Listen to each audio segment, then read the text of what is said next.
Hello friends, దేవుని కృప వల్ల అయ్యగారు అమ్మగారు మీ అందరికీ దేవుని యొక్క విలువైన ప్రసంగములు స్వయంగా రాసినవి మీకు అందచేయాలని కోరుకుంటున్నాం.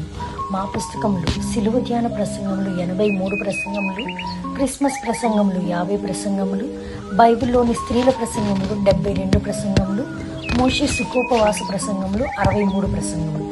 ఈ పుస్తకములు అయ్యగారు అమ్మగారు స్వయంగా రాసినవి మీ అందరికీ అందాలని కోరుకుంటున్నాము. మా పుస్తకములు కావాల్సిన వారు కాంటాక్ట్ అవ్వాల్సిన numbers: Bapatla reverend doctor P Jayapal garu, phone number 9866412025. Guntur doctor P Prasad Rao garu, phone number 9413685994 and 9705789407. మా పుస్తకంలో మీరు తీసుకొని చదివి ఆదరణ పొంది దేవుని మహిమపరచాలని కోరుకుంటున్నాము. Don't forget to like the video. Thank you. సామెతలు 16వ అధ్యాయము 4వ వచనం మాత్రమే చదువుతున్నాను. సామెతలు 16వ అధ్యాయము 4వ వచనం మాత్రమే చదువుతున్నాను. యెహోవా ప్రతి వస్తువును దాని దాని పని నిమిత్తము కలుగ చేసిన నాశన దినమునకు ఆయన భక్తిహీనులను కలుగ చేసిన. చిన్న ప్రార్థన చేస్తున్నాం. మమ్మల్ని ప్రేమించిన మాటని మీ పాపములకు ఎలవేలు వందనాలు స్తుతులు స్తోత్రాలు చెల్లించుకుంటూ ఉన్నాం. మీ మహాకృపను బట్టి, మీ అత్యంత కనికరాన్ని బట్టి దేవా, ఈ దినము మమ్మల్ని అందరినీ సజీవులు లెక్కలో ఉంచి 3 విధులు మేము తీసుకోవడానికి, పుచ్చుకోవడానికి మీరు ఇచ్చిన గొప్ప ధన్యత కొరకు వందనములు. మొట్టమొదటి వాక్యాహార విందు, రెండవది శరీర రక్తముల విందు, మూడవది శరీరాహార విందు. ఇవి పుచ్చుకోవడం ద్వారా దేవా, మీరు మాలో, మేము మీలో ఉండి మీ స్వరూపము వచ్చి పెళ్లి కుమార్తె రూపము ధరించుకొని నాయన మీ రాకలో ఎగిరి వెళ్ళే ధన్యత అందరికీ దయచేయండి. అయోగ్యురాలను, అజ్ఞానము కలదాలను దయతో నన్ను క్షమించి మీరెదిగి వచ్చి ఆయన మీ పిల్లలమైన మాకు కావలసిన వాక్యాహారం అందించి, అలాగే మీ శరీర రక్తాలను భుజించేటువంటి యోగ్యత మాకు అందించి, సమస్త మహిమ ఘనత మీరే పొందమని వచ్చి వేసిన యేసయ్య అతి పరిశుద్ధ నామములు ఎంతో వినయంతో వేడుకొని ప్రార్థిస్తూ నాము తండ్రి. మరొకసారి చదువుకుందాము. 16:4 నేను చదువుతాను. యెహోవా ప్రతి వస్తువును దాని దాని పని నిమిత్తము కలుగ చేసెను. నాశన దినమునకు ఆయన భక్తిహీనులను కలుగ చేసెను. ఇది చాలా గొప్ప మాట. ప్రతి మనిషి కూడా వారి జీవితాల్లో నేర్చుకోవాల్సింది, తెలుసుకోవాల్సింది, దాని ప్రకారం జీవించవలసింది. ఎన్నో ఎన్నో ఎన్నో గొప్ప మాదిరులు ప్రభు మనకి చూపించి వెళ్ళారు. సరేనండి. ఏంటంట, దేవుడు సృష్టిలోని ప్రతి జీవిని, ప్రాణం లేని ప్రతి వస్తువును దాని దాని పని నిమిత్తము కలుగజేశారు. నోవహు దినములలో జలప్రళయం వచ్చిన సంగతి మనందరికీ తెలుసు. అదే జలప్రళయము అగ్ని రూపంలో అగ్ని ప్రళయంగా రాబోతుందనేటువంటి విషయం కూడా మనందరికీ తెలుసు. ఎందుకంటే రెండో పేతురు పత్రిక 3వ అధ్యాయం 10వ వచనం చదివినట్లయితే, రెండో పేతురు 3:10 చదివేవాడు దయచేసి త్వరగా చదవండి. అయితే ప్రభు దినం దొంగ వచ్చినట్లు వచ్చును. ఆకాశములు మహాధ్వనితో గతించిపోవును, పంచభూతములు వికటమైన వేంద్రములతో లయమైపోవును, భూమియు దాని మీద ఉన్న కృత్యములను కాలిపోవును. ఇవన్నీ ఇట్లు లయమైపోయినవి కనుక ఆకాశములు రగులుకొని లయమైపోవునట్టు, పంచభూతములు మహావేంద్రముతో కరిగిపోవునట్టు దేవుని దినపు రాకడ కొరకు కనిపెట్టుచు దానిని ఆశతో ఆపేక్షించుచు మీరు పరిశుద్ధమైన ప్రవర్తనతోనూ భక్తితోనూ ఎంతో జాగ్రత్త గలవారై ఉండవలెను. అయినను మనమాయన వాగ్దానమును బట్టి క్రొత్త ఆకాశముల కొరకును. చాలమ్మా, ఏం రాబోతుందండి? దేవుడు అంటే ఏం చేశాడంట? సృష్టిలోని ప్రతి వస్తువును దాని పని నిమిత్తము కలుగు చేశాడు. ఒకటి. రెండవది, నోవహు దినాల్లో జలప్రళయం వచ్చిన మాట అందరికీ తెలుసు. అది రెండవది. ఇప్పుడు అగ్ని ప్రళయం రాబోతుంది, అది రెండవది. మరి రెండవ పేతురు పత్రికలో 3:10 ఇప్పుడు చదివినట్లుగా మరి మొత్తం కూడా కాలిపోబోతుంది. రోజు కూడా ఇవే విషయాలు, రాకడ గుర్తులు నెరవేరిపోయినాయి. ఈ క్షణము ఆ క్షణము. మన ఒక ప్రవక్త అంట, ఆయన సెప్టెంబర్ 24వ తారీఖున రాకడ వచ్చేస్తుంది అని. అలాగే యెరూషలేములో జరిగేటువంటి చాలా గుర్తుల విషయం కూడా ఇంకైపోయింది అని చెప్తూ ఉన్నారు. యెరూషలేము నుండి చెప్పే గుర్తులు కూడా అలా నెరవేరిపోయినాయి. ఒకసారి యెషయా 9:18 చూడండి. యెషయా 9:18. నేను యెహోవా నాకు ఇచ్చిన పిల్లలను సియోను కొండ మీద నివసించు సైన్యముల అధిపతి యొక్క యెహోవా వలని సూచనలు గాను మహత్కార్యములు గాను ఇశ్రాయేలీయుల మధ్య ఉన్నాము. యెషయా 9:18. అగ్ని వలె మండుచున్నది. నన్ను చదవమ్మా. భక్తిహీనత అగ్ని వలె మండుచున్నది. చాలా భక్తిహీనత. అసలు మన యొక్క టాపిక్ ఏంటంటే ఈ దినము ఏంటో చెప్తారంటండి. ఏమిటి? దేవుడట ప్రతి వస్తువును దాని పని నిమిత్తం కలుగు చేశాడంట. నాశన దినములకి ఎవరిని కలుగు చేశాడంట? ఎవరిని? ఎంతమంది భక్తులు ఉన్నారు ఇక్కడ? చేతులు ఎత్తుతారా? ఒక్కడు కూడా చేయి ఎత్తట్లేదే. అయ్యో, కొంతమంది ఎత్తుతున్నారు. భక్తిహీనులు కాదండి. భక్తిహీనులు కావాలని దేవుడికి ఇష్టం కాదండి. అందరూ కూడా మరి నీతిమంతులుగా, భక్తిహీనులుగా ఉండకూడదు, భక్తిహీనత కూడదు అనేటువంటి విషయాన్ని మనం ఈ దినం ధ్యానం చేసుకోబోతూ ఉన్నామండి. మరి ప్రతి జీవిని, ప్రాణం లేని ప్రతి వస్తువును దాని పని నిమిత్తం కలుగు చేశారట. ఎలా కలుగు చేశారు? మరి భక్తిహీనులు ఎలా? దేవుడు కలుగ చేయలేదు. వాళ్ళే దేవుడు చేసినటువంటి ఆ రూపాన్ని పాడు చేసుకుని భక్తిహీనులుగా తయారైపోయారు. అది భయంకరమైనటువంటి మాట. గచ్చపోతలంట, కాలిపోతాయంట. గణగణ కాలిపోయే సంగతి నేను కొన్ని చెప్పాను. రెండో పేతురు పత్రిక 3:10 చెప్పాను. యెషయా గ్రంథము 9:18 కూడా చెప్పుకున్నాం. సరే, దీనికి సంబంధించి కొన్ని విషయాలు ధ్యానం చేసుకున్నామండి. కీర్తనల గ్రంథము, దావీదు మహారాజు రాసిన కీర్తనల గ్రంథము 12వ అధ్యాయం 1 నుంచి 4 వచనాలు చదువుకున్నాం. 19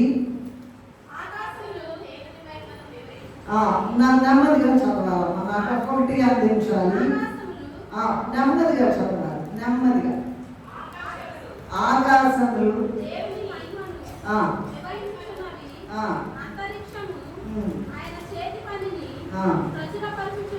ఒక్క నిమిషం ఆగండి. ఆకాశములు ఏంటంటే జాగ్రత్తగా విందాం. ఆకాశములు ఏం చేస్తున్నాయంట? దేవుని మహిమను మనం చేస్తున్నామా? ఆకాశాలు చేసినట్లుగా మనం చేస్తున్నామా? అలాగే అంతరిక్షము ఆయన చేతి పనిని పగటికి పగలు. ఎందుకు వస్తుంది పగలు? ఏం పొద్దాక రాత్రి ఉండకూడదా? పగలు ఎందుకు వస్తుందని? పగటికి పగల. వాటికి అసలు నోరు లేదు, భాష లేదు. ఎవరు చేశారండి వీటిని? గొప్ప దేవుడు కదా. ఎప్పుడో చేస్తే, ఎప్పుడో కోట్ల సంవత్సరాల ముందు చేస్తే ఇప్పుడు కూడా ఆయన ఆజ్ఞకు లోబడి పగలు మామూలుగా తెల్లవారుతోంది, మళ్ళీ సాయంత్రం అవ్వగానే రాత్రి. చూడండి, ఆకాశములు దేవుని మహిమను వివరించుచున్నవి, అంతరిక్షం ఆయన చేతి పనిని ప్రచురపడుతున్నది. నువ్వు వివరిస్తున్నావా దేవుని మహిమ? ఆయన చేతి పనిని ప్రచురపరుస్తున్నావా? పగలు చూడండి, అసలు దానికి ఏమి లేదండి. పగటికి పగలు బోధ చేస్తోందట, రాత్రికి రాత్రి జ్ఞానము తెలుపుచున్నదట. వాటికి భాష లేదు, మాటలు లేదు, వాటి స్వరము వినపడదు. మాట లేని వాళ్ళు, స్వరం లేని వాళ్ళు, ఏమీ లేని వాళ్ళు అంత ఘనంగా దేవుని పని చేస్తుంటే, దేవుడు తన రూపములో తన యొక్క లక్షణాలతో ఇచ్చినటువంటి మనకు ఇవన్నీ వాడుకోకుండా, ఈ పనులన్నీ చేయకుండా బుద్ధిహీనులమై కూర్చున్నాం. బుద్ధిహీనులం కాదండి, భక్తిహీనులమై కూర్చున్నాం. బుద్ధిహీనులు, భక్తిహీనులు. అసలు వివరించడం నీకు తెలుసు అండి? దేవుని మహిమ వివరిస్తున్నాం అసలు? ఏమా మామూలు మాటలే, ఇందులో కష్టపడి ఆలోచించే మాటలే. దేవుని యొక్క చేతి పనిని వివరిస్తున్నాయట, ప్రచురపరుస్తున్నాయట. నువ్వేం చేస్తున్నావు అసలు? నోరుంది, నడి నెత్తి నుంచి అరికాల వరకు అన్ని అవయవాలు పెట్టుకుని జీవితం అంతా నాశనం చేసుకుని భక్తిహీనులు అయిపోతున్నారు. తద్వారా రాబోయే అగ్నికి ప్రాయము నాశనం చేయబోతుంది అనే విషయము ఇక్కడ కనబడుతూ ఉన్నది. రెండవది చూద్దాము. ఇంకొక మాట, నేను ఒక మాట మర్చిపోయాను. ఒక డెఫినేషన్ లాంటిది చెప్పాలి, ఒక వివరణ లాంటి. అసలు భక్తిహీనత అంటే ఏంటండి? మన వాక్యం, మూల వాక్యం ఏంటండి? యెహోవా ప్రతి వస్తువును దాని పని నిమిత్తం కలుగజేశాను, నాశన దినమునకు. మనం భక్తిహీనులమా, భక్తి గలవాళ్ళమా? గ్యారంటీగా భక్తిహీనులు. ఎందుకో తెలుసా? అసలు నోరు లేనివి, భాష రానివి, విపరీతంగా ఆకాశం అంట దేవుని మహిమ చూచారా? ఆ నక్షత్రాలు చూచారా? ఆ మేఘాలు చూచారా? నీకేమొచ్చింది, నాకేమొచ్చింది? నోరు లేదా మాట్లాడటానికి? 96:2 చూద్దాము. ఆ భక్తిహీనత అనేటువంటి మాటకి 2 మాటలు ఉన్నాయి. భక్తిహీనత అంటే ఏంటంటే, ఆ మాట కలుగుతుంది. భక్తిహీనత 2 రకాలండి. ఒకటేమో ఇటు చూడండి అందరూ, భక్తిహీనత నాశన దినములకు భక్తిహీనులను కలుగజేసును అని రాశారు కదా ఇక్కడ. భక్తిహీనత అంటే ఏంటో మాకు ఇది చెప్పండి. కొంతమంది చేతులు కూడా ఎత్తారు. భక్తిహీనత అంటే ఏంటంటే తెలుసుకుందాం మనము. ఏంటంటే భక్తిహీనత అనేటువంటిది 2 రకాలండి. నంబర్ 1 ఏంటంటే, భక్తిహీనత అంటే బాప్తిస్మం తీసుకోవాలని తెలిసి కూడా, మళ్ళీ చెప్తాను, బాప్తిస్మం తీసుకోవాలని తెలిసి కూడా బాప్తీసం తీసుకోకుండా ఉండే అది భక్తిహీనత, గొప్ప భక్తిహీనత. ఎంతకాలం ఉంటే ఎట్లా చేస్తామా? ఇలాగా చేస్తామా? మట్టిలోకి వెళ్తామా? అది నమ్మకం. రెండోది ఏంటంటే బాప్తీసం తీసుకున్న తర్వాత కూడా ఆయన లక్షణాలు కలిగి ఉండి, ఆయన రూపము కలిగి ఉండి, యోగ్యులుగా కాకుండా అయోగ్యులుగా పుచ్చుకుంటే అది రెండవ రకమైన భక్తిహీనత. ఏంటమ్మా? నంబర్ 1 ఏంటండి? బాప్తీసం పుచ్చుకోవాలి, లేకపోతే దారి లేదు పరలోకానికి. ఇంత బతుకు బతికి నరకంలో కాంటమేనా, మట్టిలోకి పోవడమేనా? యుగ యుగాలు నరకంలో అగ్ని జ్వాలలో నాశనం. అది నంబర్ 1 భక్తిహీనత అంటే డెఫినేషన్ అది అన్నమాట. ఇంగ్లీష్లో కూడా చూచాను నేను. ఏంటంటే నంబర్ 1 తెలుసు, బాప్తీసం తీసుకోవాలి తీసుకోవాలి తీసుకోవాలి అంటుంటారండి. ఎట్టాగే తెల్లారిపోవాలి, తీసుకోవాలి. నంబర్ 1 అది భక్తిహీనత. రెండవ భక్తిహీనత ఏంటంటే ఇప్పుడు ఆయన శరీర రక్తాలు పుచ్చుకుంటూ, ఆయన శరీర రక్తాలు పుచ్చుకుంటూ మనలోనే దుర్మార్గత అట్లాగే ఉంచుకుని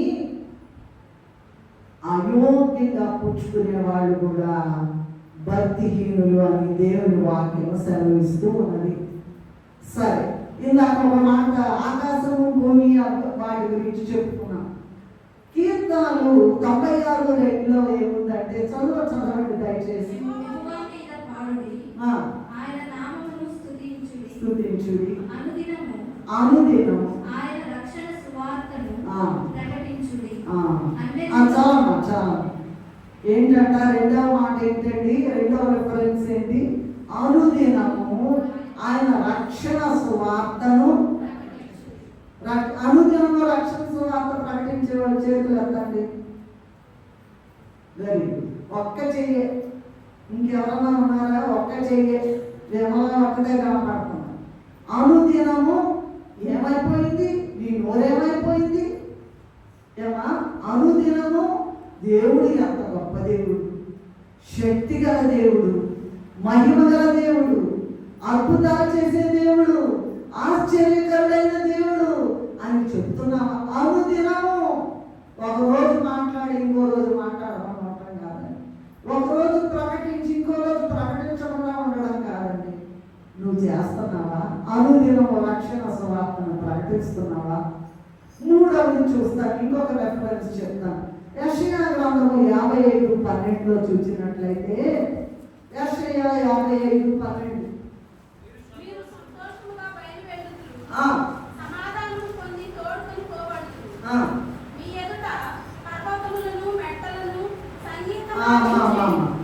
మీరు సంతోషముగా బయలు వెళ్ళుదురు, సమాధానం కొని తోడుకొని పోబడుదురు.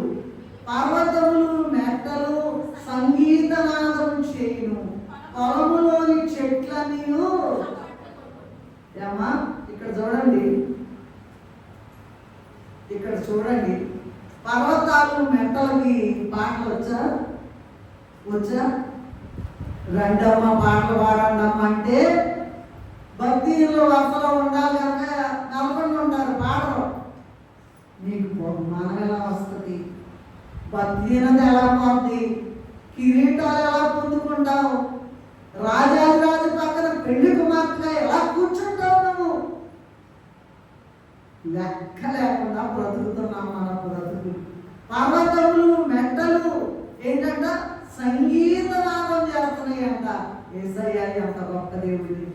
నాకేమైంది? నీకేమైంది? పాటలు పాడలేవా? వచ్చి పాడలేవా? ఆయన స్తుతించలేవా? మరి నీకు బహుమానం ఎలా వస్తుందండి? పరలోకానికి వెళ్ళిన తర్వాత నువ్వేం చేయగలుగుతావు? సిగ్గుపడుతూ నరకంలో కాలిపోవడమేనా? ఇంకొకటి లెక్కలేదండి అసలు. ఏదో బతుకుతున్నా గుడ్డెద్దు చేలో పడ్డంటే. ఇంకా చెప్తాను చూడండి. పర్వతములు మెట్టలు సంగీతనాదాలు చేస్తున్నాయట, పొలములోని చెట్లన్నీ. అది తెలుసా నీకు? పొలంలో చెట్లన్నీ ఏం చేస్తున్నాయంట? చూడండి, నీ ఈ గ్రంథంలో చూడండి, పరిశుద్ధ గ్రంథంలో ఏం చేస్తున్నాయంట? అట్లా చేతులు ఉన్నాయి. అసలు బుద్ధి తెచ్చుకొని నాశనం అయిపోకుండా, భక్తిహీనులుగా ఉండకుండా, భక్తిహీనతని విడిచిపెట్టి ఆయన మార్గంలోకి రావాలని నిన్ను నన్ను ప్రేమించి ఈ వాక్యాన్ని దేవుడు మనకి ఇచ్చాడు. ఏమ్మా, మరంట పర్వతాలు నట్టలు సంగీత నాదాలు చేస్తున్నాయట, పొలంలోని చెట్ల నీవు చప్పట్లు కొడుతున్నాయంట. నువ్వు అలాగే దేవుని స్తుతిస్తూ ఉన్నారా? 24 గంటలు స్తుతి చేయాలని చెప్పారు బైబిల్ మిషన్ స్థాపకులైన దేవరాజయ్య గారు. ఏం చేస్తున్నాం? నోరంతా కంపే. వాళ్ళని తిట్టుకోవడం, ఎవరు తిట్టుకోవడం? స్తుతి ఎక్కడ ఉంది?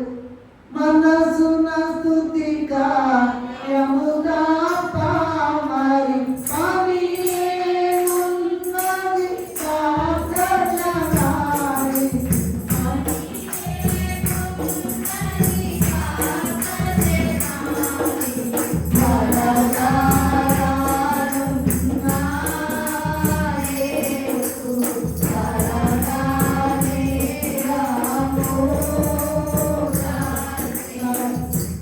మనసున స్తుతి కార్యము తప్ప నీవిచ్చిన జీవితానికి నమస్కారమయ్యా. పెండంలో ఉండం కదా, పడిపోతే మనం ఉండం కదా. ఇక్కడ పుట్టించాడు ఆయన, పోషించాడు ఆయన, బ్రతికించాడు ఆయన, చదివించాడు ఆయన, తల్లిదండ్రులు ఇచ్చాడు ఆయన, ఏమంటే ఉద్యోగాలు ఇచ్చాడు ఆయన, పెళ్లి చేశాడు ఆయన, పిల్లలు ఇచ్చాడు ఆయన, ఇల్లు ఇచ్చాడు ఆయన. ఎన్ని ఇచ్చాడని ఇలా చెప్పుకుంటా పోతే అదుపు ఆపు లేదు ఆయన స్తుతి చేయడానికి. అవన్నీ స్తుతిస్తుంటే మనమేం చేస్తున్నామమ్మా? లేక చదవలేకుండా పొగరు బట్టి తిరుగుతున్నాం. అదే భక్తిహీనత. భక్తిహీనత 2 రకాలని చెప్పారు. ఒకటి ఏంటండి? బాప్తిసం తీసుకోకపోతే పరలోక ద్వారం తెరవబడదని నేను అనేక సార్లు చెప్పాను, ఉదాహరణ కూడా చెప్పాను నేను. అయితే ఇప్పుడు నాకు టైంలో నేను ముగించాలి కనుక మళ్ళీ ఆ ఉదాహరణ చెప్పగలను. రెండవది ఏంటండి? శరీర రక్తాలు తేరగా ఉన్నాయి అనుకుంటున్నారేమో, పరలోకం తేరగా లేదు. శరీర రక్తాలు ఒక గ్లాసు మంచినీళ్ళు ఇస్తే మనం ఎంత థ్యాంక్ఫుల్గా ఉంటాం, కృతజ్ఞతగా ఉంటాం. లెక్క జమలేదు. చచ్చినాక మాత్రం పరదేశంలో ప్రియులారా. అయితే ఆ వెళ్ళాక నువ్వు ఏం జవాబు చెప్పబోదు? నాశన దినములకు భక్తిహీనులను కలుగ చేశాడట దేవుడు. ఆ భక్తిహీనుల వరుసలో ఉన్న వాళ్ళందరూ కూడా అసలు బాప్తిసం తీసుకొని వారు, బాప్తిసం తీసుకున్న తర్వాత శరీర రక్తాలు అయోగ్యంగా పుచ్చుకునే వాళ్ళు భక్తిహీనులు. మనం సిగ్గుపడవలసినటువంటి విషయం ఇది. ఇంకా చెప్తాను చూడండి. రోమీయులకు రాసిన పత్రిక 8వ అధ్యాయం 22వ వచనంలో, రోమా 8:22. అమ్మ, సృష్టి యావత్తు ఏకగ్రీవంగా మూలుగుచు. చాలా ఏంటంట? రోమా 8:22. సృష్టి యావత్తు ఏకగ్రీవంగా మూలుగుచు ప్రసవ వేదన పడుతుందంటే ఏమొచ్చిందమ్మా అంత బాధ? అయ్యా, జనం ఇట్లా బుద్ధిహీనులు అయిపోతున్నారు, భక్తిహీనులు అయిపోతున్నారయ్యా.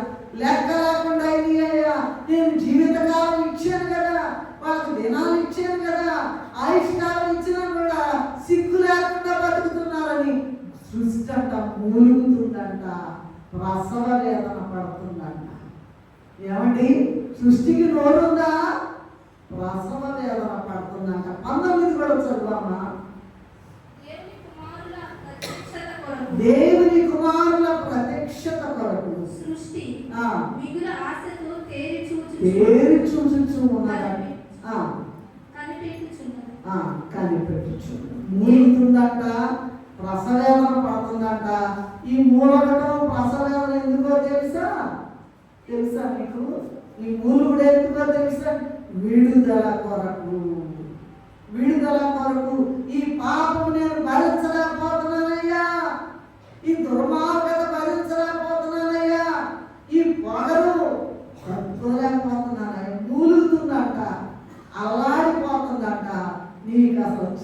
పుట్టినట్లయినా ఉన్నదా? దేవుడు ప్రతి వస్తువును దాని పని నిమిత్తమై కలుగ చేసెను. భక్తిహీనులను నాశనమునకు కలుగ చేశాను. భక్తిహీనులు అంటే నువ్వు నేనేనండి. బాప్తిస్మం తీసుకోరు నమ్మకం తీసుకుని కూడా శరీర రక్తాలంటే దత్తగా రాటం పుచ్చుకోవటమే అంటాం. ఎలా తీసుకుంటున్నారు? యోగ్యంగా పుచ్చుకుంటున్నారా? అదండి డెఫినేషన్. సిద్ధపడుతున్నామా?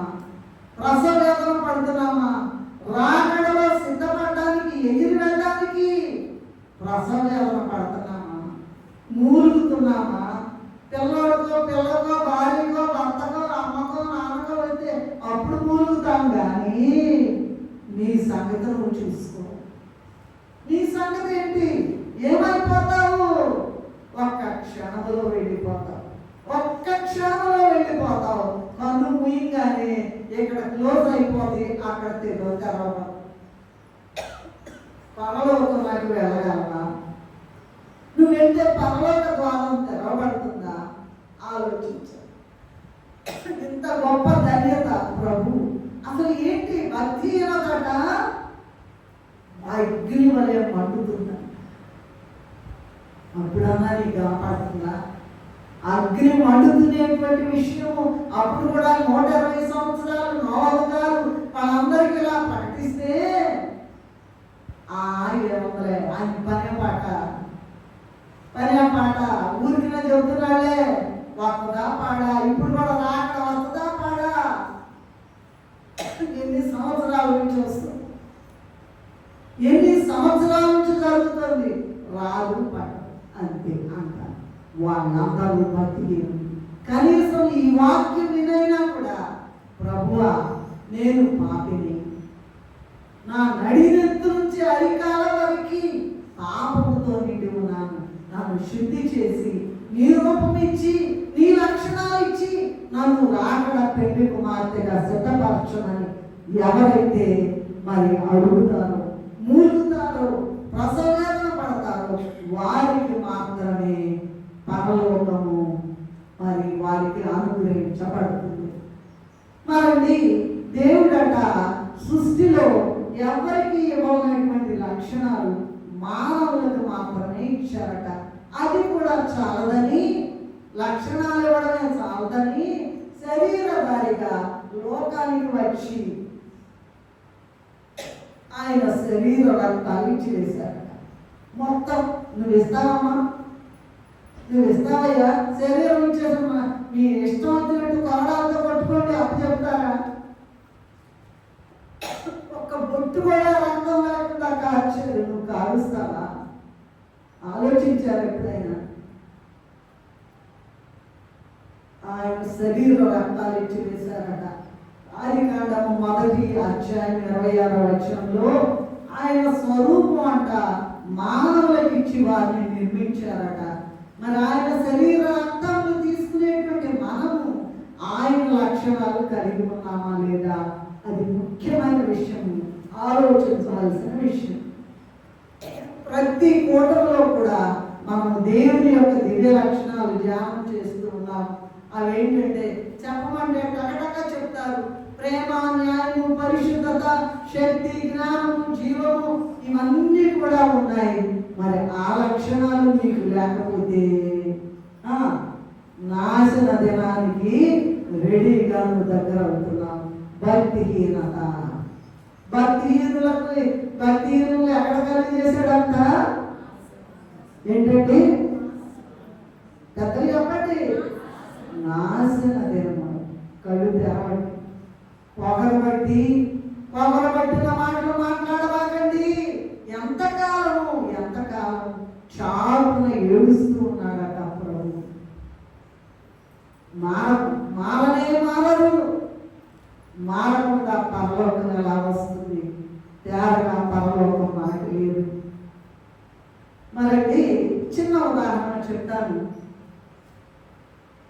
తల్లిదండ్రుల లక్షణాలు మామూలుగా అందరూ మాట్లాడుకునే మాట ఏంటంటే, తల్లిదండ్రుల లక్షణాలు, తల్లిదండ్రుల యొక్క రూపం ఎవరికి వస్తాయి? పిల్లలకు వస్తాయి.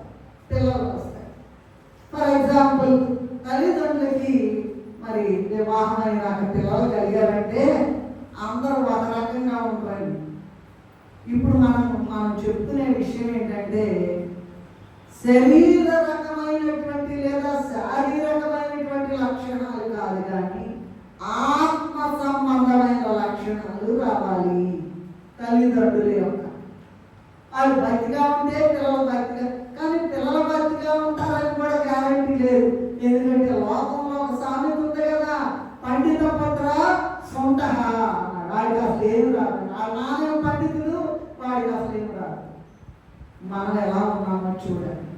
తల్లిదండ్రులు పిల్లలను కలిగారంటే కన్నారంటే ఏం చేస్తారంటే అందరూ ఒక రకంగా ఉంటారండి. ఇప్పుడంటే ఇద్దరు ముగ్గురే, కానీ పాతకాలంలో 10 మంది 12 మంది కూడా ఉన్నారు. 8, 9, 10 మంది కూడా ఉన్నారు. అయితే అందరూ ఒకటిగా ఉంటారా? ఉండరు. ఏమంటారంటే 10 మంది ఉన్నారనుకోండి, వాడున్నాడు చూసారా అని ఎంత మంచోడండి, ఎంత మంచి లక్షణం. ఇంకొకటి అంటారు వాడు భలే దుర్మార్గుడండి, ఆడి సంగతే ఎత్తకూడదు, బహు దుర్మార్గుడు. ఎందుకని ఉన్నారు? తల్లిదండ్రుల లక్షణాలు మంచోడైతే మంచిగా ఉంటారు, చెడ్డోడైతే అయితే అందరికీ మంచిగా ఉండరు, అందరూ మంచిగా ఉండరు. ఆ మంచిగా ఉండడం వాళ్ళే బుద్ధిహీనులు, నాశన జనానికి ఉండేవారు.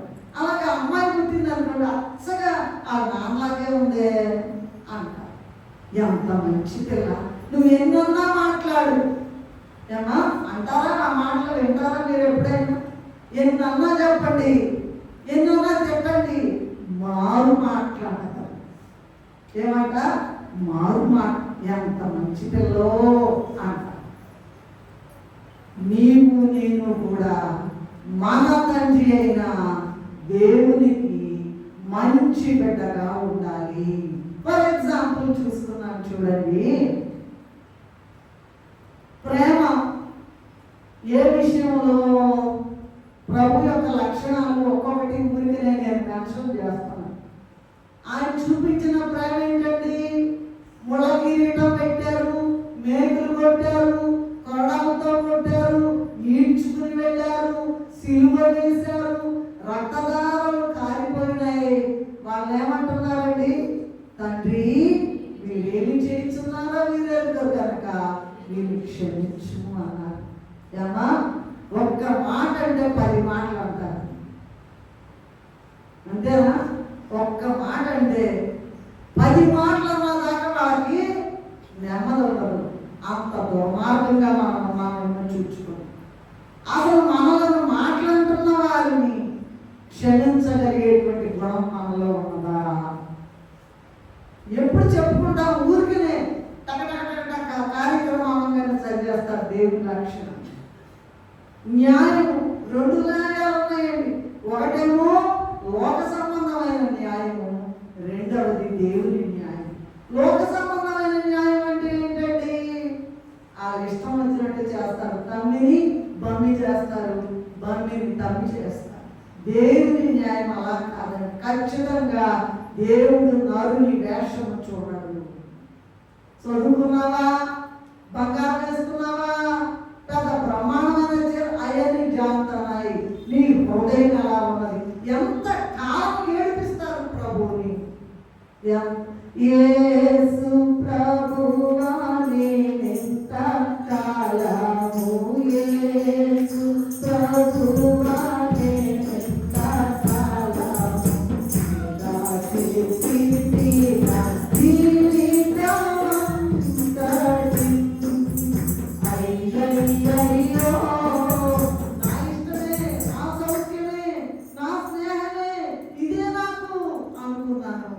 అయిపోయినాక రెండమ్మ రెండయ్యా రండి పరదేశంలో అలా ఇంత కాలము మనం వృధా చేసి నాశన పుత్రులుగా ఉన్నాము.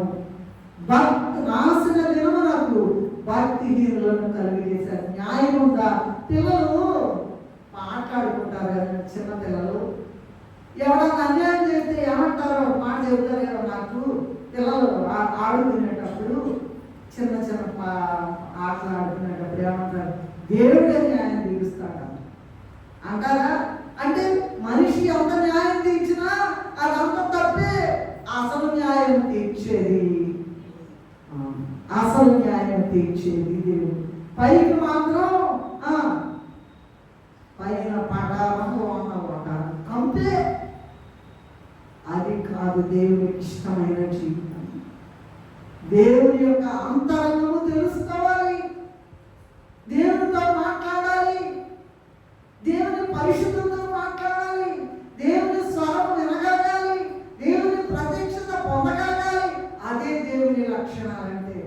ఊరికనే కాదండి. పైకి భక్తి గల వారు కలిగి ఉండి దాని శక్తిని ఆశ్రయించకోకుండా పరలోకానికి నువ్వు ఎట్లా వెళ్తావు? అమ్మా పాటలు పాడండి, నో కుదరదు. ఎప్పుడో దేవుడు గొప్ప మేలు చేస్తాడు సాక్ష్యం చెప్పాగా చెబుదాం అనుకున్నా కానీ అయిపోయింది. చెబుదాం అనుకుందంట, ఇక అయిపోయింది. కాలం పుణ్యకాలం కాస్త గడిచిపో అయిపోతుంది సాక్ష్యం చెప్పకుండా. అది దేవుని లక్షణం కాదు. ప్రేమ, న్యాయము, ఇక పరిశుద్ధ సంగతి చూద్దాం. మాటలో, చూపులో, ప్రవర్తనలో, పడకలో, నడకలో అన్నిట్లో పరిశుద్ధత ఉండాలంట. ఉందా అమ్మా? మాటలో చెప్పండి, చూపులో, ఇంకా నడకలో, ప్రవర్తనలో, పడకలో అన్నిట్లో చూస్తాడంట దేవుడు. మార్పులు వేస్తాడంట. పరీక్షలో, పేపర్లో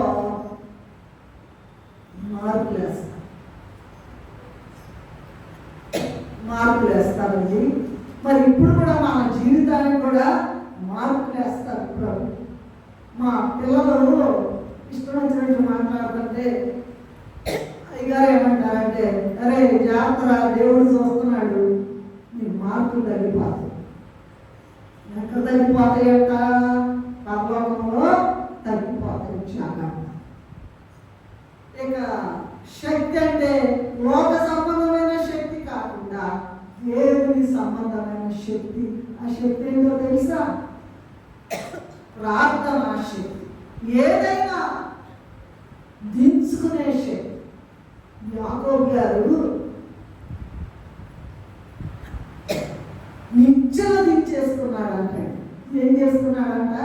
పరలోకం నుండి నిచ్చెన దించేసుకుని దేవదూతలంట ఎక్కుచుంది కూర్చుంటా. అంత భయంకరమైనటువంటి ఆ గొప్ప దేవుని గవిని నువ్వు పొందగలుగుతున్నావా లేదా?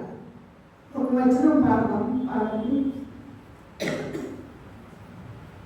దేవుని సముఖ జీవా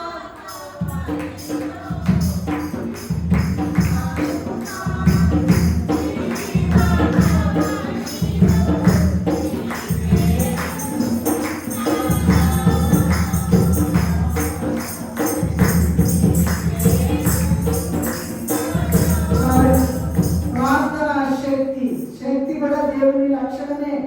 ఇక జ్ఞానము, పరలోక జ్ఞానం అండి. పరలోక జ్ఞానం అంటే ఏంటంటే ఇక్కడ ఇల్లు కట్టుకోవడం, ఇక్కడ అవి చేయడం, ఉద్యోగాలు. ఎవరికి కావాలి నీ ఉద్యోగం? ఎవరికి కావాలి నీకు ఇల్లు? అక్కడ ప్రియ యేసు రాజును నేను చూచిన చాలు, మహిమలో దేవాలయంతో ఉంటే చాలు. అది పరలోక జ్ఞానం. ఎలా వెళ్ళాలి పరలోకానికి? పరలోకానికి ఎలా చేరాలి అనేటువంటిది అది పరలోక జ్ఞానం. ఎట్లయినా ఎక్కాలి పరలోకం. ఇక జీవం అక్కడ 3వ అధ్యాయం 3వ సంఘానికి చెప్తూ ప్రకటనగా ఏముందంటే, జీవించుతున్నామన్న పేరు మాత్రం నీకు ఉన్నది కానీ నీవు మాటలు చూడండి ఎంత స్పీడ్గా చెప్తున్నారు. మాటలు ఎంత స్పీడ్గా చెప్తున్నారు. బతికినట్టున్నావు కానీ ఒరే నువ్వు చచ్చినావు లేరా అంట. పేరుకి మాత్రం బతుకున్నావు కానీ చచ్చినోడా అని పిలుస్తారు. గుర్తుందా నీకు? ఎలా చచ్చినోడా అంటారు. ఆడు ఎక్కడ చచ్చాడు? చాలా బతుకు. ఆడు పిలుస్తుంటే పలకలేదని వాడు చచ్చినోడా అంటారు.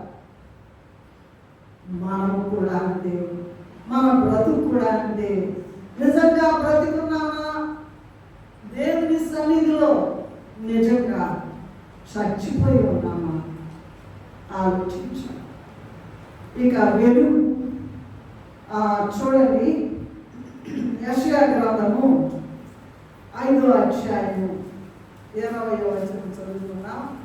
యెషయా 5:20. కీడు మేలునియు మేలు కీడనియు చెప్పుకొని చీకటి వెలుగనియు వెలుగు చీకటనియు ఎంచుకుని వారికి శ్రమ. చేదు తీపి అనియు తీపి చేదనియు ఎంచుకుని వారికి శ్రమ. ఏమన్నా తీసారా? కీడేమో మేలు అనుకుంటారంట, మేలేమో కీడు అనుకుంటారంట, చీకటేమో వెలుగు. చేసేది తప్పుడు పనులు, నేను చేసేది రైట్ అనుకుంటారంట.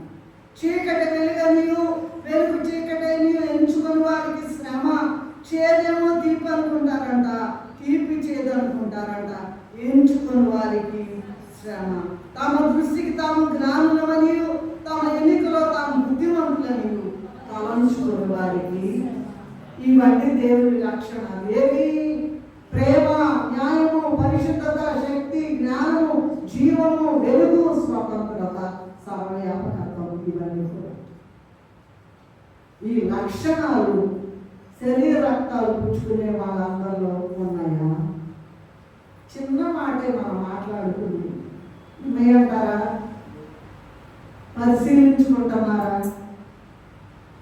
నేను చాలాసార్లు చెప్పాను, వాక్యం చెప్తా.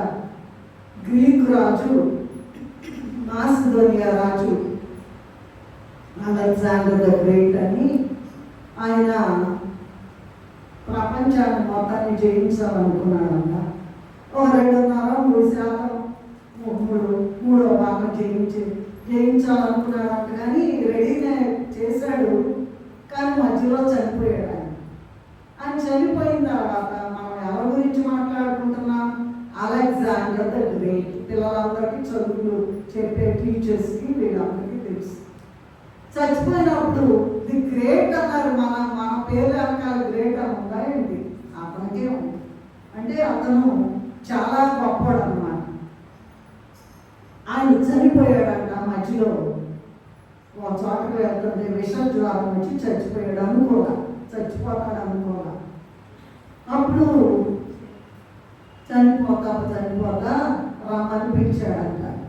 వీళ్ళంట ఆయన చనిపోతే ఒక చిన్న మాట చెప్పాడంట. మరి నన్నేమో నా బాడీనేమో లోపల పెట్టండి, చేతులేమో పైకి పెట్టండి అన్నాడు. ఎవరన్నా అలా పెడతారా? చచ్చిపోయిన వాళ్ళని పెట్టరు కదా. చేతులు ఒక్కటే పైన పెట్టి శవం అంతా లోపల ఉంటే ఎట్లాగా? అసలే కొంతమంది భయం, వాళ్ళు వస్తున్నారంటే తీసుకొస్తున్నారంటే భయపడి ఆ పక్కకి వెళ్ళిపోతారు. చేతులు పైకి పెడితే ఏంటి అంటే ఈయన చనిపోతే ఆ రహస్యం వాళ్ళకి తెలియదని చెప్పాడట.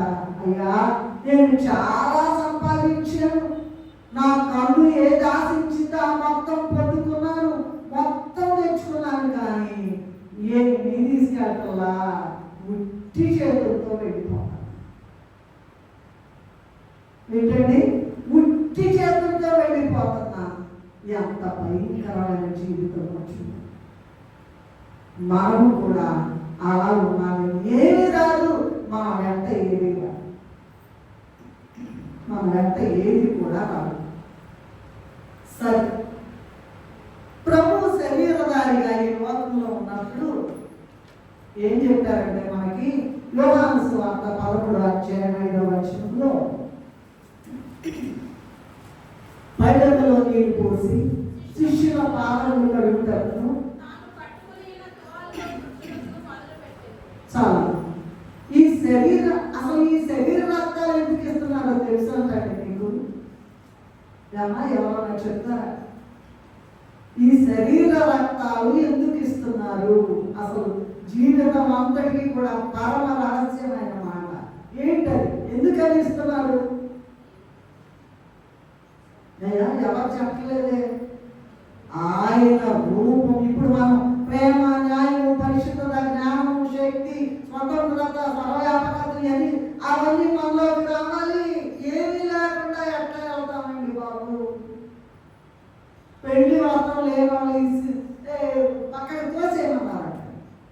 నరకంలో తోసేసింది.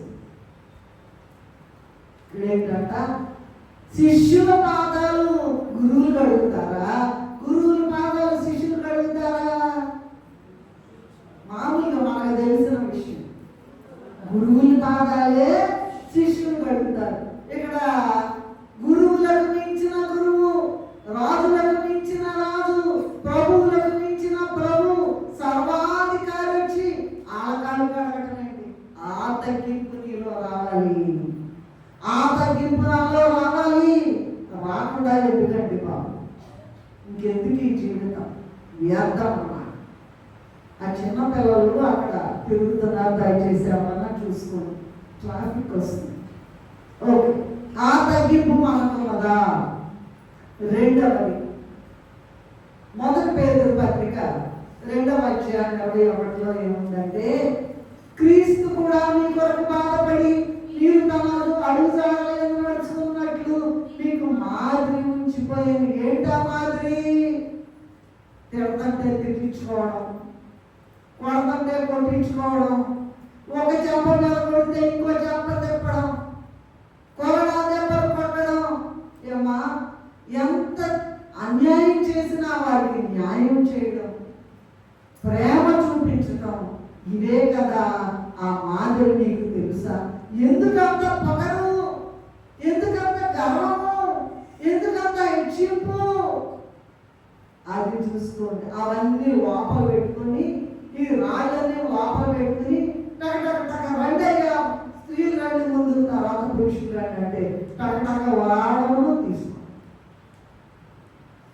భయంకరంగా మోగాలి, ప్రసవ వేదన పడాలి, అప్పుడే శరీర రక్తాలు తీసుకోవాలి, సిద్ధపడాలి. నెలకు ఒక్కసారి తీసుకుంటున్నాం కదా, నెల రోజులు ప్రార్థన చేసుకోవాలంట. అయ్యా, నేను ఆ యోగి ఇంకా పుచ్చుకోకుండా, ఇంకా దీని గురించి ఇంకా చాలా ఉన్నాయి, అవన్నీ నేను అటు వెళ్ళాల. యోగు గారు ఏం మాట్లాడారంటే, అప్పుడు యేసు ప్రభు ఈ లోకానికి రాలేదండి. అయితే యోగు గారు ఏం మాట్లాడుతున్నారంటే 23వ అధ్యాయం 11వ వచనంలో, నా పాదములు ఆయన అడుగు జాడలు విడువక నడచినవి, నేను ఇటు అటు తొలగక, ఇటు అటు తొలగక. ఏం చెప్పాడో అన్నదే మాట చెప్పాలండి. దీనికి చదువు అక్కర్లేదండి, బంగారం అక్కర్లేదండి, డబ్బులు అక్కర్లేదండి, అందం అక్కర్లేదండి, ఏది అక్కర్లేదండి. ప్రభు వైపు చూస్తూ, ప్రభు వైపు చూస్తూ, ప్రభు వైపు చూస్తూ, అయ్యా నువ్వేం చెప్తావో నేను చేస్తాను. దైవజనులైన వారు ఇదిగో మరి దేవునికి రిప్రజెంటేటివ్స్ లాగా ఉన్నారు, ప్రతినిధులుగా ఉన్నారు. వాళ్ళు ఏదైనా మాట చెప్పారంటే చెయ్యాలి. వాళ్ళ స్వార్థం కొరకు చెప్పరు. దేవుని ఆత్మ వారిలో ఉంటుంది కనుక పలాని పని చేయాలి అంటే ఆ దీవెన కొరకే, దీవెన కొరకే చెప్తారు. ఏమండి, ఏమంటున్నాడు ఈయన? నా పాదములు, అమ్మ చదవండి, ఆయన అడుగు జాడలు విడువక నడిచినవి, నేను ఇటు అటు తొలగక ఆయన మార్గమును అనుసరించి, ఆయన మార్గమును అనుసరించింది. ఆయన శరీర రక్తాలు లేని కాలంలోనే యోగు గారి మాటలు చెప్తే, మరి మనము 66 పుస్తకాలు, గ్రంథాలు, పుస్తకాల్లో ఉన్నదంతా చదివి శరీర రక్తాలు తిరిగి త్రాగితే ఆయన అడుగులు, ఏమండి 66 పుస్తకాల్లో ఉన్న సారాంశం అంతా తెలిసి కూడా శరీర రక్తాలు ఇష్టం వచ్చినట్టు పుచ్చుకుంటే మనకు దీవెన వస్తుందా? ఆయన అడుగు జాడల్లో నడుస్తున్నామా? ఆలోచించడం చాలా ముఖ్యమైన విషయం.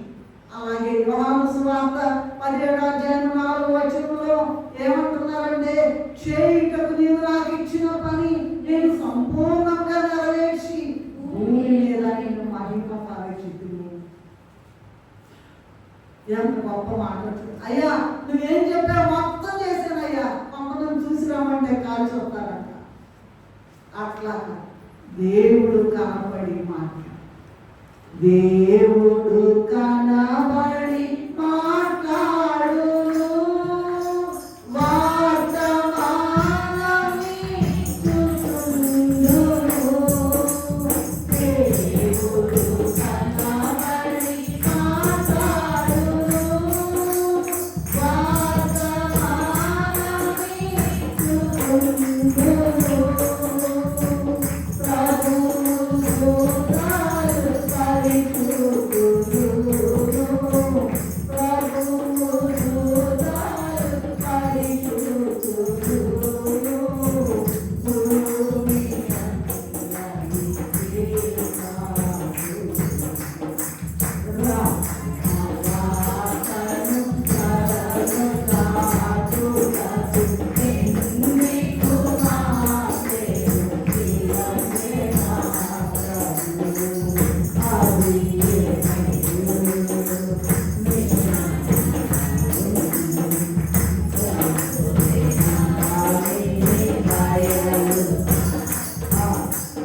ఆయన యొక్క శరీర రక్తాలు తీసుకుంటూ ఈ మాట చెప్పగలుగుతున్నావా? ఏంటి ఆ మాట?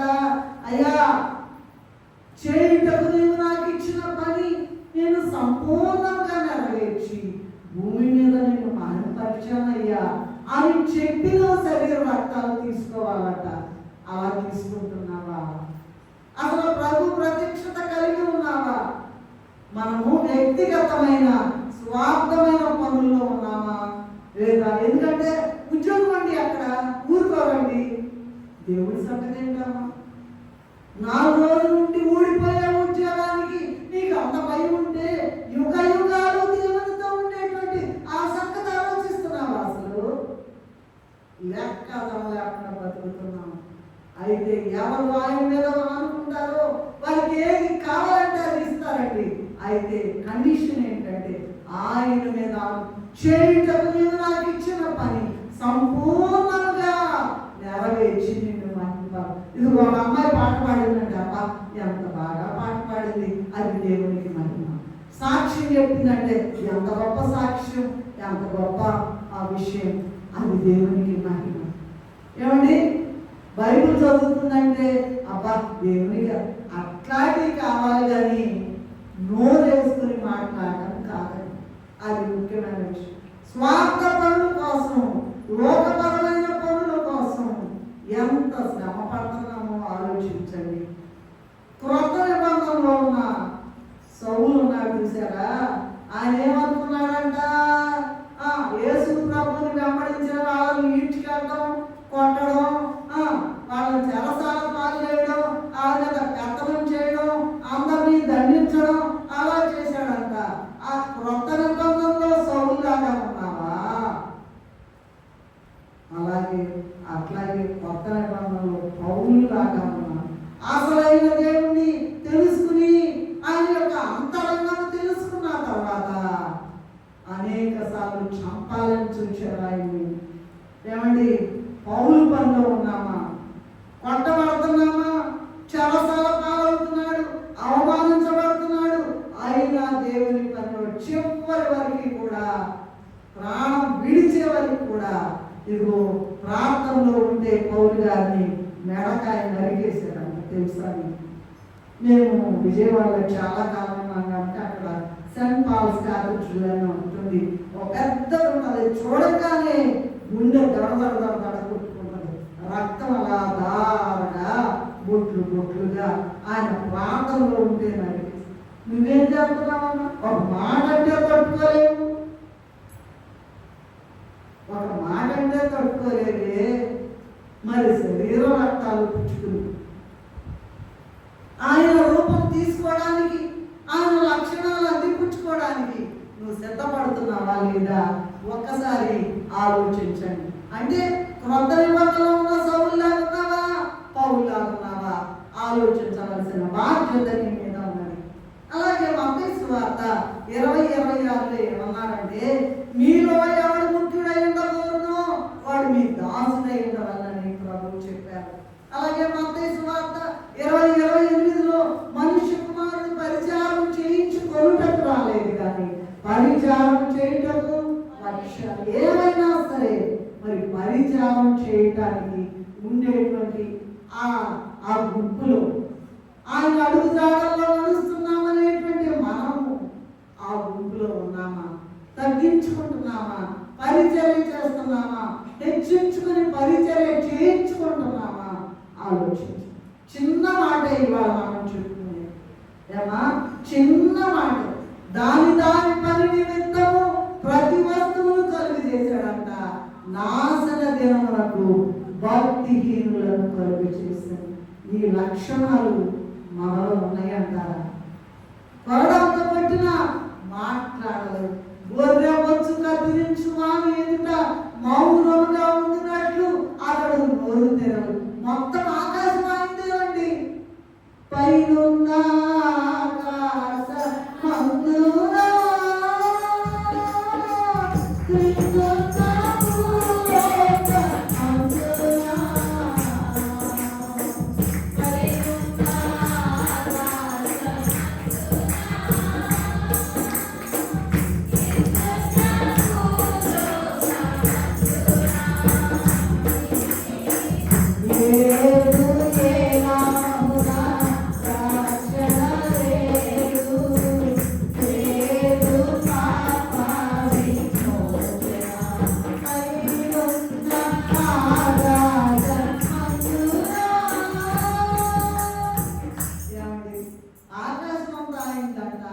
భూమంతా అయిందంట. అంటే కంట్రీలన్నీ ఆయనవి అంట. మనకి తిప్పి ఆ బిల్లుంటే అబ్బో ఆగలేకపో ఏంటి ఏమనుకుంటున్నావు? వానర్స్ లేదు, క్లీనర్స్ లేదు, అందరూ సమాధానం. దేవుని మాట ప్రకారం జీవించాలి. దేవుడు ఎలా తగ్గించుకున్నాడో తగ్గించుకోవాలి. దేవుడు ఎలా మాదిరి చూపించాలో హెచ్చించుకోవడానికి అవకాశం 1% కూడా లేదండి. ఒక చిన్న ఉదాహరణ చెప్తాను నేను. న్యాయాధిపతుల గ్రంథం తీయండి ఒకసారి. 9వ అధ్యాయము 8 నుండి చదువుకున్నామండి. న్యాయాధిపతుల గ్రంథము 9వ అధ్యాయం. ఒక చెట్ల కథ ఉందండి ఇక్కడ. చెట్ల కథ చదవండి. చెట్లు తమ మీద రాజులు ఒకరిని అభిషేకించుకొనవలెనని మనసు కలిగి బయలుదేరి మమ్మల్ని ఏడుమని ఒలీవ చెట్టు నడుగగా, ఒలీవ చెట్టు దేవునిని మానవులను దేని వలన నరులు సన్మానించుదురో ఆ నా తైలము ఇయ్యక మాని చెట్ల మీద రాజునై ఉండి ఇటు అటు ఊగుటకు నేను వచ్చేదను. చాలు తల్లి, ఒక్క నిమిషం. ఇక్కడండి చెట్లంట ఒక రాజు గారిని నియమించుకోవాలనుకున్నాడు. చెట్లు వారిలో ఒక చెట్లుని ఎవరో మరి బాగా శ్రేష్టమైన చెట్టుని రాజుగా నియమించుకోవాలనుకున్నాయట. సరే, మొట్టమొదట 9:9 చూసినట్లయితే న్యాయాధిపతిలోనే ముందు ఒలివ చెట్టు దగ్గరికి వచ్చింది అంట. ఆలివ్ ట్రీ అన్నమాట. ఒలివ చెట్టు దగ్గరికి వస్తే, అయ్యా నువ్వు మా మీద రాజుగా ఉండు, ఓ చెట్టు గారు మా మీద రాజుగా ఉండండి అని అడిగినాయి అంట. ఆ ఒలివ చెట్టు ఏముందంట? చదవండమ్మా. దేవుడు నాకు తైలం ఇవ్వమని చెప్పాడు. ఆయన్ని వదిలిపెట్టి నీకు న్యాయం తీర్చడానికి ఇటువంటి పోవటానికి నేను వచ్చేదా? నేను పోనని తిరస్కరించిందని. ఏ చెట్టు? ఇంకా చూద్దాం, చూడండి 9:10. సరే, ఈ ఉండనంత కదా రాజుగా, ఈ చెట్టు ఉండనంత కదా ఒలివ చెట్టు అని మరి అంజూరపు చెట్టు దగ్గరికి వెళ్ళి అంట. 9:10 చదవండి. న్యాయాధిపతులు అంజూరపు చెట్టు అంజూరపు చెట్టు నడుగగా, అంజూరపు చెట్టు చెట్ల మీద రాజునై ఉండి ఇటు అటు ఊగుటకు నా మాధుర్యమును నా మంచి ఫలములను నేనియ్యక మానుదునా అని ఏం చెప్పిందంట? ఒలివ చెట్టు రిజెక్ట్ చేసేటప్పటికి అంజూరపు చెట్టు దగ్గరికి వచ్చినాయి అంట. అంజూరపు చెట్టు అందంట, ఎంత మధురమైన ఫలాలు ఇవ్వని దేవుడు నాకు అప్పచెప్పాడు. ఆ పని చెల్లిపోకుండా ఇటు అటు ఓటానికి రమ్మంటారా నన్ను? నేను రానన్నా. ఎవరు రానన్నారు?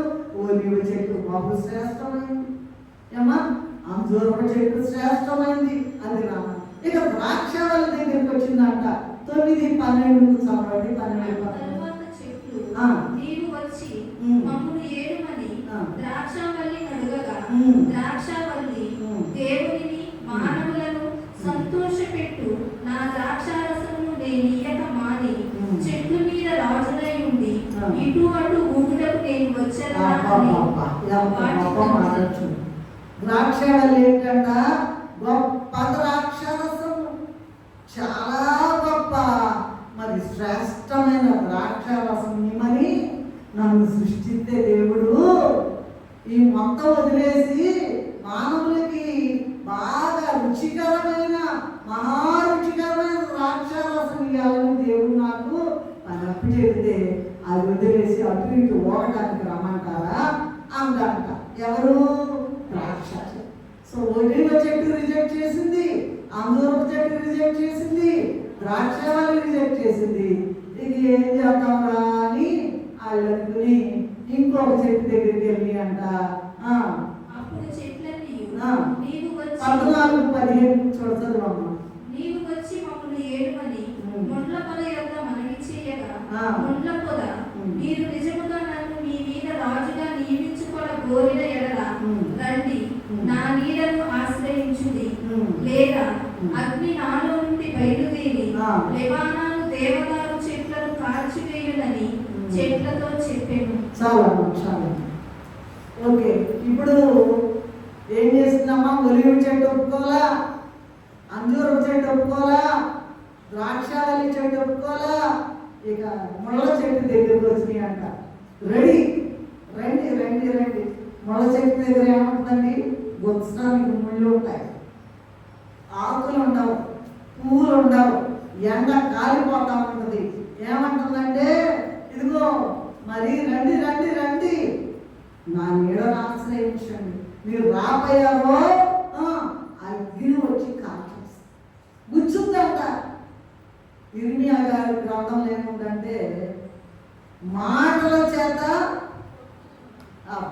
మాటలతోనే గుచ్చేస్తారండి. ఇదండి చెట్ల కథ. నేను ముగించబోతున్నాను. ఏంటంటే ఇక్కడ న్యాయాధిపతులుగా మనం 9 అధ్యాయం 8 నుండి 15 వరకు ఉన్న భాగాలు ప్రభు యొక్క జ్ఞానం, ప్రభు వారు మనకు చెప్తా ఉన్నారు. ఈ జ్ఞానము లేని చెట్ల ద్వారా బుద్ధి లేని మానవులకి ఒక మంచి పాఠం నేర్పిస్తూ ఉన్నారు. ఎందుకంటే ఈ 3 కూడా నో నో నో అని చెప్పేసాయట. అయితే రాజుగా ఉండడానికి తిరస్కరించాయి. అయితే నీవు ఆయన శరీర రక్తాలు తీసుకుంటూ ఆయన దివ్యాక్షరాలు కలిగి ఉండకుండా పేరుకెళ్ళి ఊరికి నాకు అడుగులో నడిచి రాబాక. అది దేవుడికి ఎంతో దుఃఖం కలిగించేదిగా ఉంది. ఆయన చెప్పిన పని ఇట్లా ఇందాక అనుకున్నాం కదండి. ఏమనుకున్నాం? చెట్లు చప్పట్లు పడతాయంట, పర్వతాలు మెట్టలు సంగీత నాదాలు చేస్తాయంట. 24 గంటలు మనసున స్తుతి కార్యము తప్ప మరి పని ఏమన్నది భక్త జనాలకి. తెల్లారి లేచి ఎలందించుకోవడం మెదకుండా ఉండమని చెప్తే అబ్బా చూడండి. అలా కాకుండా అందరి మీద పెత్తనం చేస్తారండి కొంతమంది. నోరు పెట్టుకుని చేయిద్దాము. ఎవరి మీద పెత్తనం చేస్తావు? మార్కులు ఎక్కువ తెచ్చుకున్నావు నరకానికి వెళ్ళడానికి. ఎవరి మీద నోరు ఆడిస్తావు? అందరి మీద పెద్ద నోరు పెట్టుకుని పెత్తనం చలాయించకుండా ప్రభు రూపం రావాలంటే ఇంకా ఇంకా ఇంకా ఆయన శిష్యుల్ని ప్రభుని ఎవరు గుర్తుపెట్టలేకపోయారంట. అందుకని మరి ఆయన యోధ ఇస్కరియోతు వచ్చి ముందు పెట్టుకున్నాడు. ఎందుకంటే గుర్తుపట్టలేరు. ఆయన రూపము శిష్యులందరికీ వచ్చింది. మరి నీకేమొచ్చింది? పెద్దను చెలాయిస్తావా? నోరు పెట్టుకుని మాట్లాడతావా? నేనే గొప్పదాన్ని అనుకుంటావా? నేనే గొప్పవాడిని అనుకుంటావా? ప్రభు ఈ దినము గొప్ప పాఠం నేర్పిస్తున్నారు. తగ్గించుకో. ఆయన చెప్పిన పని చేయి. ఎలాగండి చెప్పిన పని చేసే? ప్రార్థన చేయి. మూడు పూటల ప్రార్థన చేయి. ఎందుకంటే ఆయన యొక్క లక్షణాలు నాకు దయచేయ, ప్రేమ దయచేయ. అందరూ కూడా ఒక కుటుంబ సభ్యులుగా ఉండాలండి. ఒక ఆయన ఒక మాట ఉందంట, బాగా తిన్న కుదిరిందిలే అనుకుందంట. ఆయనకి ఏదో ఇబ్బంది ఇస్తాయి. అది క్రైస్తవ లక్షణం కాదు, అది ప్రభు లక్షణం కాదు. ఎక్కడున్నావో నిద్రలో నాశనం అయిపోవడానికి దగ్గరలో ఉన్నావేమో చూచుకో. ప్రభు ఈ వాక్యం మనకి ఎందుకు ఇచ్చాడంటే బుద్ధి రావడానికి, ఆయన యొక్క లక్షణాలు కలిగి ఉండి మేఘం ఎక్కడానికి మాత్రమే ఈ వాక్యం ఇచ్చారు. ఇది మరి హై టైం అయిపోయింది, ఇక టైం లేదంట. ఇప్పుడైనా మార్చుకుని మేఘమంకే కృప నాకు దయచేయాలని ప్రార్థన చేసుకోవాలంట.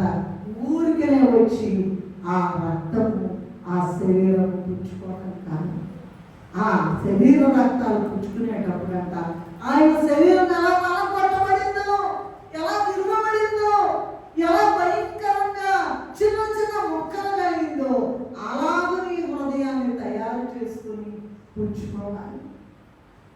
ఆయన రక్తము ఎలా ఏరులై ప్రవహించిందో అది నీ కళ్ళ ముందు మెదలాలి. నా కొరకు కాదు ప్రభువా, నీ కొరకు జీవిస్తా. మనుషుల కొరకు కాదు నాయన, నీ కొరకు జీవిస్తా. నీతో ఉంటా, నీతో నడుస్తా, నీ లక్షణాలన్నీ అభివృద్ధికుంటా. అయ్యా అట్టి కృప దయచేయమని ప్రార్థన చేస్తున్నాను. భక్తి అనే మాట గురించి యెహోవా ప్రతి వస్తువును దాని పని నిమిత్తము కలుగజేసును, నాశన దినములకు భక్తిహీనులను కలుగజేసును అనేటువంటి ఆ గొప్ప మాట మీ హృదయంలో ఉంచుకుని, అయ్యా ఆ నాశన దినానికి వెళ్ళే భక్తిహీనుల గుంపులోనే ఉండకుండా ఎలాగైనా నీ లక్షణాలు దయచేయ, నాలో మార్పు దయచేయ.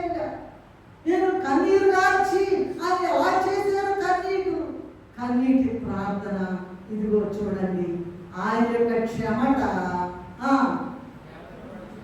రక్తపోటు. ఎంతకాలం ఉన్నా చెప్తున్నారు దాన్ని ఆచరణలోకి తెచ్చుకోవట్లేదు. శరీర రక్తాలు పుచ్చుకోవడం అంటే దేవుడు బాపట్లో చాలా మంది ఉన్నారండి. వాళ్ళందరికీ ఇవ్వడానికి ఇష్టం లేదు. నిన్నే ప్రేమించాడు, నన్నే ప్రేమించాడు, తీసుకొచ్చాడు, గొప్ప ఆధిక్యత ఇచ్చాడు, పాటలు పాడే ఆధిక్యత ఇచ్చాడు, వాక్యం చదివే ఆధిక్యత ఇచ్చాడు, సాక్ష్యం చదివే ఆధిక్యత ఇచ్చాడు, పని చేసే ఆధిక్యత ఇచ్చాడు, ఆయన ఆలయాన్ని శుభ్రపరిచే ఆధిక్యత ఇచ్చాడు, కూరగాయలు తెచ్చే ఆధిక్యత ఇచ్చాడు, వంట చేసే ఆధిక్యత ఇచ్చాడు, వడ్డించే ఎన్నని ఇలా చెప్పుకుంటూ పోతే ప్రేమ ఏరులై పారాలట. రక్తం అంతా ప్రవహిస్తూ ఉన్నదట. ఆ రక్తాన్ని గుర్తు తెచ్చుకుంటూ, ఆయన విలువబడిన శరీరాన్ని గుర్తు తెచ్చుకుంటూ మనలో ఇంకేది కూడా ఉండకూడదు. మన లక్షణాలు వెళ్ళిపోవాలి. గలాతీయులకు రాసిన పత్రిక 5వ అధ్యాయం చదవనక్కర్లేదు. 5వ అధ్యాయం 19వ వచనంలో ఉన్నాయి. మొత్తం మనలో పోయి 5వ అధ్యాయం 22లో ఉన్న వచనాలు వస్తే అప్పుడండి ఈ బైబిల్ మిషన్ స్థాపించడానికి ఆ సునియోన్ గారు చెప్పారంట, అమ్మా నీ కడుపులో కత్తి తీసుకొని పోతాను. అమ్మా కత్తి తీసుకొని పోవడమే. ఆయన ఎలా కొట్టారు. రోజు రోజుకి అది శిష్యులైన వారు చెప్తున్నారు, దినదినము చనిపోవచ్చున్నా. నిజమైన పెళ్లి కుమార్తెకి శ్రమ వస్తుంది. ఆ శ్రమ చూసి నువ్వేమి సంతోషించక్కర్లేదు. కానీ దేవుని యొక్క సన్నిధిలో దేవుని పాదాలు పట్టుకుని ఎట్లయినా సరే ప్రభువా, నేను నశించిపోయే బుద్ధిహీనుల వశంలో ఉండకుండా, నాశనం కాకుండా ప్రభా నన్ను రక్షించయ్యా. 4 దినాల్లో అలాగే చేశారు. తాళేశారంట. ఓడలో 8 మంది వెళ్ళిపోయి, అయ్యా మామగారు ఎక్కడి నుంచి వచ్చింది మర్యాద? అంతకుముందేమో పని పాటలేదు, ఆయనకి లేదు. తాళలేదు, అక్కడ ఉన్నాయి తాళాలు. కమ్ముకుంటూ వస్తోంది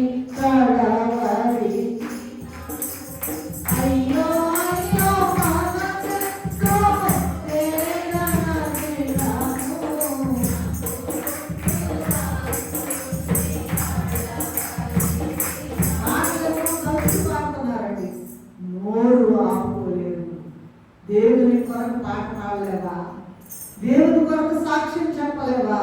దేవుని కొరకు రక్షణ సువార్త ప్రకటించలేవా? చెట్లు పోతుంటే బుద్ధి లేదా మనకి చప్పట్లు కొట్టడానికి? ఆయన స్తుతించలేవా?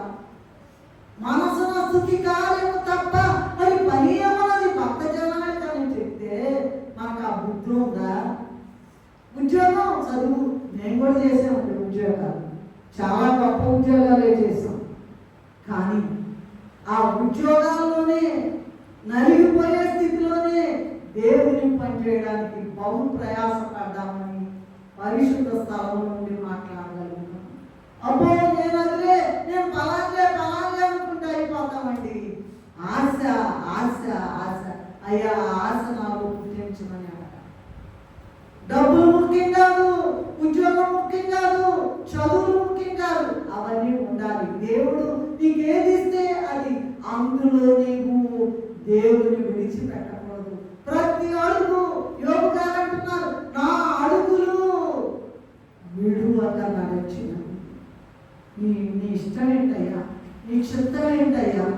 నన్ను ఊరికనే బుద్ధి లేకుండా నాశనం అయ్యేటట్టు శరీర రక్తాలు పుచ్చుకోకుండా నాయన. అయ్యా శరీర రక్తాలు పుచ్చుకునేటప్పుడు నీ యొక్క ఆ దృశ్యం నా కళ్ళకి చూపించి కన్నీళ్లు కారుస్తూ నా కొరకు నీ శరీరం నిలబడిందయ్యా, నా కొరకు నీ రక్తం కారు ఏరులై పారిందయ్యా అని చెప్తూ ఎవరైతే పుచ్చుకుంటారో వారే నాశనం కాకుండా ఎట్లాగైనా రాకడ మీద ఎక్కుతారు. అట్టి కృప తండ్రి మనకందరికి అనుగ్రహించును గాక. మమ్మల్ని మిగిలిగా ప్రేమించును నా తండ్రి. ఏమి ఇచ్చిందో మనం తెచ్చుకున్నాను. దేవుడు ప్రతి వస్తువును దాని పని నిమిత్తమై కలిపి చేశాను. అయితే భక్తిహీనులను నాశనములను కలిపి చేశాను. ఎవరు నాశనం కాకూడదని, ఏ ఆత్మ నశించుకోకూడదని ఎంత ప్రయాసపడుతూ ఉన్నాను. నేను అజ్ఞానిని, నాకు జ్ఞానం లేదు, నాకు అర్హత లేదు, అయినా మాట్లాడింది నేను కాదు, నేను మట్టుకుంది. ఎంత ప్రతిలాంటనా వేసయ్యా, ఎంత కన్నీరు కారుస్తున్నా వేసయ్యా. మార్పు లేని నా జీవితము మా జీవితాలు అయ్యా కొట్టబడినటువంటి భయంకరమైనటువంటి ఈ లోకంలో నాయన నేను కొట్టబడుతున్నా సరే, శిష్యులైన వారు దినదినము చనిపోతున్నా సరే మళ్ళా బ్రతుకుతున్నాం, దినదినము నూతన పరచబడుతున్నాం అంటున్నారు ఆయన. అట్టి లక్షణాలు మాకు ఇచ్చి ఎంతగా తగ్గించుకోవాలి నీ మార్గంలో, నీ మాదిరిలో ప్రభువా నాయన. వాళ్ళ కాళ్ళు కడిగి మేము కూడా ప్రతి బిడ్డని మేము సత్కరించాలి, ప్రతి బిడ్డను ప్రేమించాలి, ప్రతి బిడ్డ వరకు ప్రార్థన చేయాలి, ప్రతి బిడ్డ వరకు నాయన ప్రయాసపడాలి. తగ్గించుకోవాలి. ఇదే మా యొక్క గొప్ప స్లోగన్ ప్రభు. అట్టి స్లోగన్ కలిగి ఎవరు కూడా గర్వించడానికి వీల్లేదు, హెచ్చించుకోవడానికి వీల్లేదు, ఆయన పొగరబట్టి మాట్లాడడానికి వీల్లేదు. అయితే నీ యొక్క లక్షణములు కలిగిన మమ్మల్ని మేము తగ్గించుకుని ఎవరు కూడా ఒక కుటుంబంలో లాగా, ఒక కుటుంబంలో బిడ్డలాగా ఆయన అందరూ కూడా విపరీతమైన దయారసం, అయ్యా నీ పెదవుల మీద ఎలా దయారసం పాల్పడి ఉందో అలా ప్రేమ కలిగిందండి. అందరూ ఉండి ఎలాగైనా ప్రయాసపడిందండి. మాకెందుకులే, మాకేం పని అనుకోకుండా అందరూ కూడా ప్రయాసపడి ఆయన ఈ శరీర రక్తాలు పుచ్చుకోవడానికి లక్షణాలు ఎవరికి కావాలి నాయన అన్నాం. బాప్తిస్మం తీసుకోకుండా ఇంకెవరు ఉన్నారు వాళ్ళు పుచ్చుకోవడానికి నాయన యోగ్యత కలిగి పుచ్చుకోవడానికి సహాయం అందించి మీరు ఆకడ వరకు మమ్మల్ని సిద్ధపరుచున్నాను. మాతో మాట్లాడేందుకు వచ్చి చేసిన మా యేసయ్య అతి పరిశుద్ధ నామములో ఎంతో వినయం